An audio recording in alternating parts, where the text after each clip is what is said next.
But it brings us to a related point, which is on the point of tariffs. Now that tariffs with the US are at 50%, what is the likely impact on the GDP going forward? There are various estimates by various sort of consultancies, from 10 basis points all the way to 100 basis points, some have predicted. Where do you see the impact really of this? But with the reform like this, many of that should be offset. Yes. So it is never a situation of one fixated point. It's a dynamic situation where you're moving from one to another with newer players coming in, newer factors coming into play in this scheme of things. This one, you have the GST reforms, which is going to make people understand that they can fetch more things with the same amount of money with which they bought some amount earlier.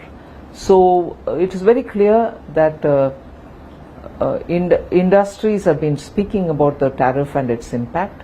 The government has designed something for itself. We will come out with something to handhold those who are hit by the 50% tariff from the US. This has been said earlier. I've met up with the delegations when I went to Chennai in recent past few days. I have said this there and I will repeat it. Government is working. So will they be allowed to sell in India, or how do you plan to alleviate their concerns? No, there is a package which consists of very many different ways in which we want to help them. So we'll wait for the cabinet to clear it, but there is something coming to help them so that this tirade of the tariff is something which they can face, and also suddenly having to look for newer markets is also a challenge. But we'll have to help them out on that. So is there a sense in the government that this could be a slightly longer haul? We hope not, but we really can't leave our exporters high and dry saying it's going to change sooner. We will work with them. Nirmala ji, will we also continue to buy Russian oil? Yes, that's been made very plain and simple. Whether it is Russian oil or anything else, it's our decision to buy from the place which suits our needs. Whether in terms of rates, logistics, anything. So where we buy our oil from, especially being a big ticket foreign exchange related item, where we pay so much out of our highest in terms of import, we will have to take a call which suits us best. So we will undoubtedly be buying. Another question about, the officials of the Trump administration have been using really hurtful language against India. Saying that we are Brahmins profiteering at the expense of, ordinary Indians, or, calling the Ukraine-Russia war Modi's war, or us as Kremlin's laundromat. How do you see all this? I mean, how do you react to something like this? Very much the same principle as I said earlier. It is one thing, it can be hurtful.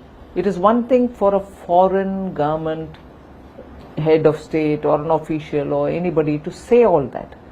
And the global diplomatic world is astonished that that kind of an expression is being used against India. And that will have people in the diplomatic arena to respond or to deal with. But what hurts me more is when those very expressions are being justified in India. Oh, don't you all know, don't you, I mean, dirty, unwashed Indians, you don't understand what this expression means? This is how, this is explained. Who wants these explanations from Indians? Who actually wants us to know better? And who are these people explaining to us, this expression is used in this context? Yes. I'm outraged by that. I don't want explanations to justify that.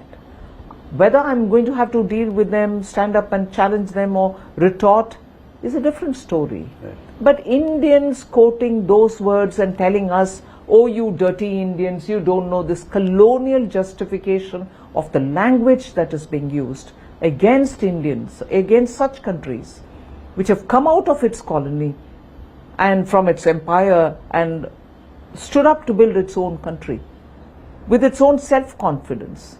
And even now when we are talking about Aatmanirbharta, it's not just in terms of producing everything in your country. It's also about being what you call, Self-reliance. there is no self-respect. Self-respect. As much as you want everything produced in India for Aatmanirbharta, you should have something of a self-respect. If somebody is saying, all of us in one voice should respond to it, rather than have a few of us justify it by saying, don't you all understand it? Are you a part of the imperialists? No. I'm outraged more by that. Yeah, the opposition picking up this and, making it their own narrative. And saying... Like dead economy was picked up by Congress, Rahul yes, Gandhi to and say. even for this, Brahmins are being are the ones who are benefiting out of it. Oh, you explaining Indians, us Boston Brahmins. yes, Boston Brahmins. Oh, you Indians, you don't understand this Russian oil purchase is to help Brahmins to benefit of it, and you are being fooled. Exactly the same divide and rule principle which the British used here, which the imperialists used here. And even today you have the friends of the imperialists telling us, no, the expression Boston Brahmin is this and not that. Who damn cares? I'm sorry. Yeah. Who damn cares? I want Indians to think for ourselves. I want those Indians who are now defending that language to get up and say, we are free from you all. Now for over 75, 80 years, we'll mind our business, we'll take care of ourselves, refrain from using these words. Should have been that voice.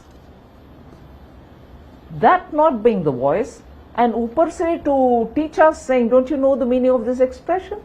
Outrageous. Today we've got to know Nirmala Sitharaman ko gussa kyun aata hai.